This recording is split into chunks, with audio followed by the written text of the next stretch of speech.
मी अर्पणा आणि खास महिला दिनानिमित्त आपल्यासोबत बोलण्यासाठी, चर्चा करण्यासाठी आणि जे काही प्रश्न त्याची उत्तर आपल्याला माहीत नाही ते जाणून घेण्यासाठी खास 4 महिला वकील आज माझ्यासोबत आहेत. त्यांच्यासोबत आज बोलून चर्चा करून जाणून घेऊयात वेगवेगळ्या प्रश्नांची उत्तरं जी तुम्हाला माहीत नाही आहेत. माझा पहिला प्रश्न असा आहे, LLB आणि LLMचं लॉंग फॉर्म सांगा. कारण काहींना माहीतच नसते, लॉ करत आहे एवढंच माहीत आहे. त्या आधी आम्हाला लॉंग फॉर्म सांगा. LLB म्हणजे लॉ ऑफ बॅचलर्स, ज्याला आपण लॅटिन भाषेमध्ये लिगम बॅकलरियस सुद्धा म्हणू शकतो. आणि LLM म्हणजे लॉ ऑफ मास्टर्स. LLB मध्ये 3 आणि 5 वर्षाचा कोर्स असतो, जेणेकरून आपण ग्रॅज्युएशन कंप्लीट करू शकतो. आणि मास्टर्समध्ये म्हणजे आपण स्पेसिफिक एक सब्जेक्टवर आपण त्याच्यामध्ये मास्टर की करू शकतो. अशा या दोन्हीतला छोटासा डिफरन्स आहे. अच्छा मॅडम, आपली प्रॅक्टिस आता ह्यांच्या तुलनेत भरपूर आहे. 14-15 वर्ष झालं तुम्ही प्रॅक्टिसमध्ये आहात. ज्यावेळेला एखादी व्यक्ती तुमच्या समोर येते, बाजू मांडते, तुम्ही केस त्यांची हाताळण्यासाठी घेता, पण खरंच समोर बसलेली व्यक्ती जी आहे ती खरंच 100% बरोबर असते का? असं बऱ्याचदा होतं की समोर येणारी व्यक्ती ही खरंच नसते, पण एक नवीन दावा आला किंवा एक नवीन काम आलं, एखादा डिस्प्यूट आला की त्या व्यक्तीच्या डोक्यात एक हे असतं की बाबा नाही, समोरचा आलाय ना, मला त्याला त्रास द्यायचा आहे किंवा त्याच्याकडनं मला हे काढायचं आहे. एखाद्या उदाहरणार्थ प्रॉपर्टीचा वाद असेल तर मला ते घ्यायचंच आहे भावाकडनं. ते क्रेज असती त्यावेळची की ते मॅटर मला लढायचीच आहे आणि मला भावाविरुद्ध काही करायचंच आहे.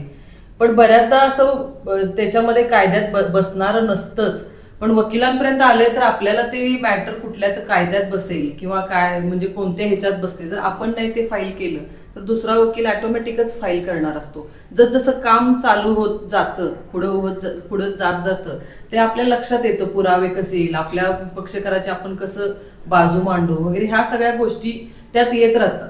आणि आपल्यालाही माहित असतं बाबा आपल्याला त्यातनं किती रिलीफ मिळणार आहे किंवा आपला दावा किती टेनेबल आहे. हे वकिलाने जेव्हा समोरचा व्यक्ती आपल्याला एखादा इन्सिडेंट सांगतो किंवा मला कुठला रिलीफ पाहिजे हे सांगतो, तेव्हा आपल्याला लक्षात येतं की बाबा ह्याच्यातनं रिलीफ मिळणार आहे की नाही मिळणार आहे. हे म्हणजे पक्षकाराकडनं आपल्याकडे मोस्टली आपल्याला सगळ्याच गोष्टी खऱ्या येतात की नाही हेही नसतं, पण आपल्याला जसं आपण दावा चालवत जाऊ तेव्हा आपल्याला लक्षात येतं बाबा आपल्याला पक्षकार किती खरं सांगतो माहिती किंवा खोटं सांगतो, आपल्याला कुठल्या कायद्यात बसवायचं आहे, आपल्याला रिलीफ मिळतो की नाही मिळतो. ह्या सगळ्या पुढच्या परिस्थितीवर डिपेंड. महिलांच्या बाजूने अनेक कायदे आहेत पुरुषांच्या तुलनेत, तर कुठंतरी महिला त्यांच्या कायद्याचा गैरवापर करतात. तसं त्याचा फायदे आहेत तसे तोटे पण आहेत. असं प्रत्येकाला आपण आयडेंटिफाय करू शकत नाही. तिथं आल्यानंतर आपल्याला एखादी केस बघितली की आपल्याला कळतं की बाबा ही खरंच हिला जेन्युअनली त्रास आहे की खरंच ही ह्या गोष्टीचा फायदा घ्यायला. मग त्यावेळेला चॉईस म्हणजे तुमचा असतो की ती केस घ्यायची की नाही घ्यायची.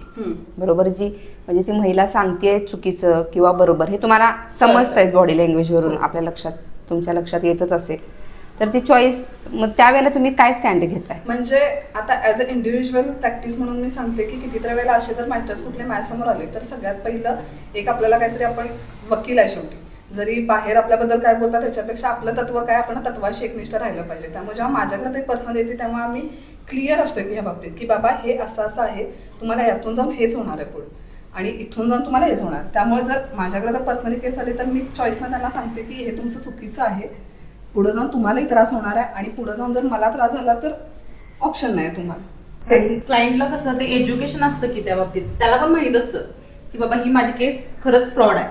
आणि समोरचा जो वकील असतो, समोरच्या क्लायंट, त्याच्या अपरोक्ष वकील जो असतो त्याला माहित असतं, त्याच्याकडे सगळे पुरावे ऑलरेडी स्ट्रॉंग असतात. त्यामुळे प्रत्येक वेळी असं नाही होत की तो जरी फ्रॉड असेल माणूस तर तो केस जिंकतोच किंवा वकील त्यासाठी प्रयत्न करतो, पण वकिलाला पण हे माहित असतं की बाबा ह्याच्याकडे एवढे पुरावे नाही आहेत, आपण पुढे जाऊन ही आपली वीक होणार आहे केस. पण समोरच्याची केस तेवढी स्ट्रॉंग झालेली असते ना, त्यामुळे त्या वेळेनुसार त्या पुरावे समोर जसे येतात तसं निकाल दिला जातो. त्यामुळे असं नाहीये की प्रत्येक वेळी बाबा फ्रॉड केस आली आणि ती जिंकलीच असं नाहीये. पुरावे जसे स्ट्रॉंग होत जातील तशाप्रमाणे केस जिंकली जाते. आता सध्या कसं आहे, पक्षकार डॉक्युमेंट घेऊन येतोय, त्या डॉक्युमेंट बघितल्यावर आपल्याला 70% केस कळती की पुढं काय होईल काय नाही. त्यामुळं जे प्रायमा फेसी डॉक्युमेंट असतात ते आपली केस कितपत स्ट्रॉंग आहे हे आपल्याला पण लक्षात येते. त्यामुळं काम चालवताना ते इझी पडते. आता नवीन अमेंडमेंट आलेत इव्हिडन्स ॲक्टमध्ये. त्यामुळं फोटोग्राफी, कॅमेरा म्हणजे जे आपल्याला WhatsApp chats WhatsApp आपले, chats recording सापडले, तर हे allowed आहे. त्याच्यामुळं लिटिगेशन खूप वाढायला लागलेत. हा पण त्यातला म्हणजे मेरिट डिमेरिट खूप झालेत. अमेंडमेंट झाल्यामुळं फायदे पण तेवढेच झालेत आणि आपल्याला तोटे पण तेवढेच झाले. कौटुंबिक वाद न्यायालयात नेणं कितपत योग्य वाटते तुम्हाला? कौटुंबिक माझ्या मते पहिला जेव्हा फॅमिलीमध्ये वाद होतो, डिस्प्यूट होतो, तेव्हा एका वकिलाकडे ते घेत जातं. पण ऍज अ वकील माझं काय मत आहे की जर आपल्याला समुपचारानं तिथंच जर मिटवता येत असेल ती गोष्ट, त्यांच्या ते डिस्प्यूट्स आपल्याला जे आहेत तिथं त्यांचं समुपदेशन चांगल्या प्रकारे झालं तर आपण ती गोष्ट त्यांना न्यायालयाच्या दारात नेण्यापर्यंत ह्या गोष्टी आपण मिटवू शकतो. म्हणजे न्यायालय हा एक सेकंड प्रेफरन्स आहे, बट वकील हा फर्स्ट प्रेफरन्स आहे. वकिलाजवळ जेव्हा क्लायंट येतोय तेव्हा ज्या कुठल्या फॅमिली मॅटर्स असतात तेव्हा आपला एक रोल असा राहतोय, मोस्ट ऑफ दी जजेस पर्यंत जाण्यापेक्षा वकिलांनीच तो एक रोल घेणं गरजेचं आहे. जो प्रश्न विचारला की बायका तिथपर्यंत जात नाहीत, ह्याचं सगळ्यात एक ड्रॉबॅक म्हणा किंवा चांगली पण गोष्ट आहे. आपण हिंदू संस्कृतीमध्ये राहतो आणि शक्यतो आपण महाराष्ट्राचं बघायला गेलं तर प्रत्येकाची फॅमिली बॅकग्राऊंड एक आपण परंपरेनं चालत आलेलं असते की आपण इथंपर्यंत जाऊ शकतोय. आपली आई जे केली तिथंपर्यंतच आपण शक्यतो जातो, त्याच्या पुढे आपण जायला बघत नाही. ही एक सगळ्यात मोठी गोष्ट आहे की जिथं महिला तिथंपर्यंत जायला घाबरतात.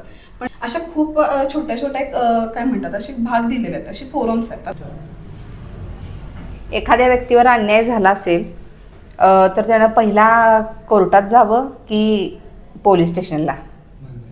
महिला जरी कायद्याचा गैरवापर जरी करत असल्या तरी अनेक महिला घाबरतात सुद्धा, त्या अन्याय सहन करत राहतात आणि कोर्टासमोर यायला त्या घाबरतात.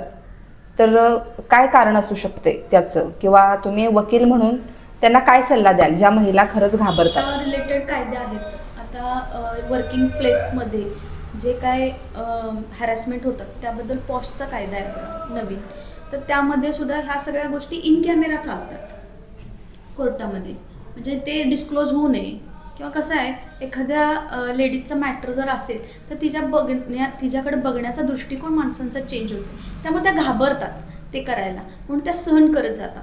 म्हणून आपल्या कायद्यानं बऱ्याच गोष्टी म्हणजे आपला पॉस्टचा कायदा हा त्यासाठी लिहिला आहे. पूर्ण हिडन सगळी प्रोसिडिंग होती त्यांची, इन कॅमेरा प्रोसिडिंग होती.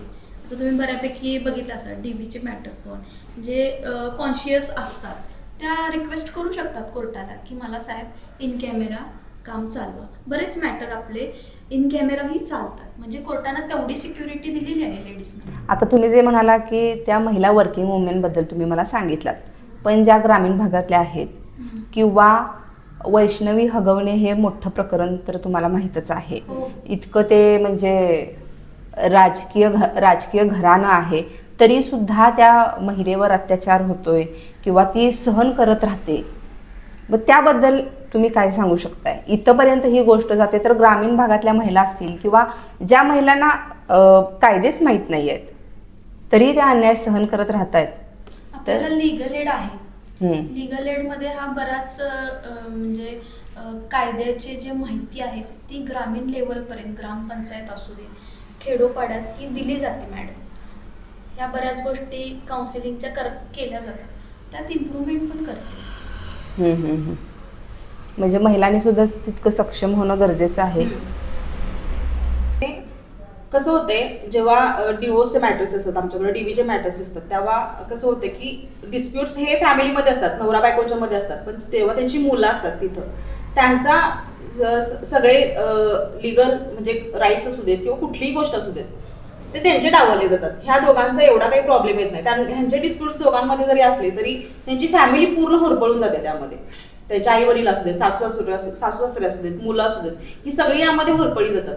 त्यामुळे माझं असं मत आहे की न्यायालयात नेण्यापेक्षा तुम्ही वकील ॲज अ वकील आपण ती डिस्प्यूट्स आपल्या लेवलला मिटवणं किंवा समुपदेशन करणं, त्यांना एक चांगलं उद्देश देणं हे महत्वाचं आहे, जेणेकरून त्यांचं पुढं जे डिस्प्यूट्स वाढणार आहेत ते न वाढता आपल्या लेवलला मिटतील आणि त्यांचे संसार सुखाचे होतील.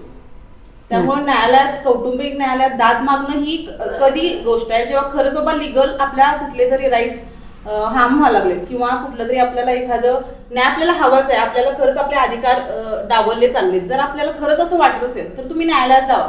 पण जर ह्याचा काहीतरी आपण गैरवापर करून बाबा खरंच कुठलाही छोटा मोठा प्रॉब्लेम झाला आणि उठून आपण कोर्टात जाणं हे चुकीचं आहे. वकिलांनी पण हे लक्षात घेतलं पाहिजे आणि क्लायंटनं पण हे लक्षात घेतलं पाहिजे. तुम्ही सगळ्याजणी वेळात वेळ काढून इतकी छान माहिती दिलेली आहेत. महिलांवर म्हणजे कसं आहे, महिला दिन आहे म्हणून असं नाही होत की महिलांचाच वाहवा केला पाहिजे, त्यांचाच उदो केला पाहिजेत. काही गोष्टी महिलांच्या देखील कशा पद्धतीने चुकतात किंवा काही गोष्टी कशा आळा आणायला पाहिजेत ह्या तुम्ही चांगल्या प्रकारे समजावून इथं आम्हाला सर्वांना सांगितलं आहात आणि वेळात वेळ काढून इथंपर्यंत आलेला आहात त्याबद्दल सर्वांचं मनपूर्वक धन्यवाद आणि आभार व्यक्त करते. थँक्यू.